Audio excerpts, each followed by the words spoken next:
Hi friends, இன்றைக்கி நம்ம பார்க்க போகிறது பார்த்தோன்னா ராகி அடை வந்து பார்க்கலாம். கொஞ்சமாக நான் முருங்கைக்கீரை எங்கள் பக்கத்தில் வந்து பசங்களுக்கு எதுவும் ஸ்நாக்ஸ் எல்லாம் அன்றைக்கி சரி ராகி அடை ஹெல்த்தியாக பண்ணி கொடுக்கலாமேன்னு சொல்லிட்டு நான் கொஞ்சமாக முருங்கைக்கீரை பறிச்சிட்டு வந்து ராகி அடை போடுறேன். ஒரு பேனல் எடுத்துக்கின்னு பார்த்தீங்கன்னா அதில் கொஞ்சமாக ஆயில் ஊற்றிக்கின்னு வெங்காயம் நல்லா வதங்கினதுக்கப்புறம் பார்த்திங்கன்னா அந்த முருங்கைக்கீரையை வந்து அதில் போட்டு நல்லா வதக்கி எடுத்துக்கோங்க.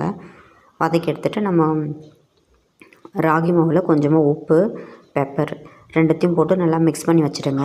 இந்த ராகியில் வந்து பார்த்திங்கன்னா அவ்வளோ தூரம் நம்ம சத்து நிறைய சத்து இருக்குது. ஆனால் நம்ம பசங்களுக்கு வந்து நம்ம அடிக்கடி இதை செஞ்சு கொடுக்குறதே இல்லை. நீங்கள் செஞ்சு ட்ரை பண்ணி பாருங்கள், பசங்க விரும்பி சாப்பிடுவாங்க.